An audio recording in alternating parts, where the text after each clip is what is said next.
Vous êtes toujours ici? Vous êtes toujours ici? Vous pouvez me répondre? Oui, docteur. Il y a eu juste une coupure. Donc, j'ai dit que parfois, les données de l'examen, les constatations médico-légales plutôt, sont compatibles avec les dires. Quelqu'un, une victime de sexe masculin, qui vient vous voir avec notion de pénétration anale, vous examinez, vous trouvez des fissures récentes, saignantes, vous trouvez une béance, là, c'est compatible. Mais dans le cas cité tout à l'heure, c'est-à-dire une fillette de 6 ans, dont les parents rapportent une notion de pénétration pénienne vaginale et vous trouvez l'examen intact, vous dites que les données de l'examen sont incompatibles avec une pénétration pénienne anale, vaginale. Est-ce que vous avez des questions? Non. Vous n'avez pas de questions? C'est clair. Merci, alhamdoulilah. Donc, Non. à la fin, in fine, qu'est-ce que je peux dire? Je peux dire que la prise en charge des victimes de violences sexuelles doit protéger le médecin, quand il prend en charge une victime, doit la protéger sur 4 plans. Il doit la protéger sur le plan psychologique, il doit la protéger sur le plan médical, il doit la protéger sur le plan social et judiciaire. On la protège sur le plan social et judiciaire. Sur le plan psychologique, on est tous d'accord que la victime doit être revue systématiquement par la psychologue ou le psychiatre de l'hôpital. Sur le plan médical, c'est vous qui devez dépister les complications. C'est ça la prise en charge médicale. Vous devez dépister les complications immédiates, donc les IST et l'état de grossesse, et également, vous devez l'examiner pour traiter d'éventuelles lésions liées à l'acte traumatique. Par contre, sur le plan judiciaire et social, c'est le rôle de la justice et le rôle des associations. Oui. OK. Ça, c'est le premier point à retenir. Le deuxième point à retenir, c'est qu'une violence sexuelle est une expérience traumatique, profondément déshumanisante. L'intérêt d'être très attentif au moment de l'examen. L'examen, il ne peut être réalisé qu'une seule fois et par le même médecin.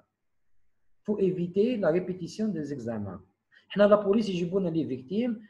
Miskina dit la victime, qui dit la miskina, c'est la victime. Ça ne veut pas dire elle est de sexe féminin. La victime, qu'elle soit garçon ou fille, dit qu'elle a été vue par le médecin généraliste des urgences, elle a été vue par les gynécologues, elle a été vue par les chirurgiens pédiatres, elle a attiré un médecin légal. C'est pas bien. Les examens répétés font aggraver la situation. C'est pour cela qu'on insiste. On dit souvent que l'examen est lui-même potentiellement traumatisant. D'où l'intérêt de faire un seul examen, unique, et fait appel à une personne référente ou une personne ayant une expérience en matière de prise en charge de violences sexuelles. Troisième point important, le viol, en tant que professionnels de santé, nous n'avons pas les prérogatives pour qualifier une violence de viol. Le viol, c'est un terme juridique. Seul le juge qui a la prérogative de qualifier une violence de viol. Mais nous, le rôle interne, c'est de fournir des éléments importants pour le juge pour qu'il puisse qualifier l'acte de viol. Ou chez nous, les éléments, deux types d'éléments. Des éléments pouvant témoigner de l'absence de consentement de la victime, par exemple la soumission chimique, ou des lésions de violence, ou la minorité, ou la l'ivresse, etc. Et deuxième élément qui doit figurer dans le rapport, c'est les traces laissées par l'acte sexuel. Les traces, soit c'est des indices biologiques, ou là c'est des indices physiques, donc c'est des déchirures. Donc, le rôle interne, c'est de fournir un rapport qui comporte des éléments témoignant du non-consentement et des éléments témoignant d'une pénétration pénienne vaginale ou la anale. Mais on ne se prononce jamais et on ne dit jamais qu'il s'agit de viol. Il y a le rapport de la justice et c'est le juge qui dira après est-ce que c'est un viol ou l'attentat à la pudeur ou là c'est un outrage public à la pudeur. Vous voyez, donc le terme viol ne doit pas être utilisé par la corporation médicale. L'avant-dernier point important à retenir, c'est que l'absence de lésion visible à l'examen ne signifie pas qu'il n'y a pas eu de viol. L'examen est souvent normal, dans plus de 70%, l'examen est normal. Mais quand l'examen est normal, ça ne veut pas dire qu'il n'y a pas eu viol ou ça veut pas dire qu'il n'y a pas eu d'agression sexuelle. Parce qu'il faut savoir que les agressions sexuelles peuvent aller de l'attouchement jusqu'au viol proprement dit. Donc, ici, il y a des attouchements. Comment voulez-vous trouver des lésions au niveau de l'examen physique? Et en dernier, il faut savoir qu'il n'existe pas de parallélisme entre la gravité de la violence et l'expressivité du tableau clinique, surtout psychologique. D'où l'intérêt de prendre en charge en urgence, sur le plan psychologique, une victime de violence sexuelle.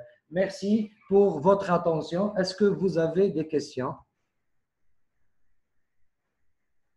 Merci à vous, docteur, c'est clair. C'est moi C'est qui... clair, docteur. Merci beaucoup. Vous n'avez pas de questions?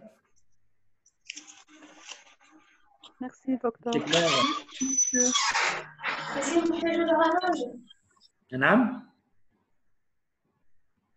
Pas de questions? Non, merci, docteur. Tant mieux, tant mieux. Je vous donne... je vous rappelle et je tiens à redire ce que j'ai dit tout à l'heure. Inch'Allah, après la reprise, on fera une petite séance pour vous montrer le maximum de photos, pour essayer de fixer les idées. C'est quoi une déchirure, c'est quoi une encoche, quand est-ce qu'elle est récente, quand est-ce qu'elle est ancienne, quand est-ce qu'elle est incomplète, c'est quoi une béance anale, c'est quoi une fissure. On va voir tout ça ensemble. Inch'Allah, fait une séance. OK?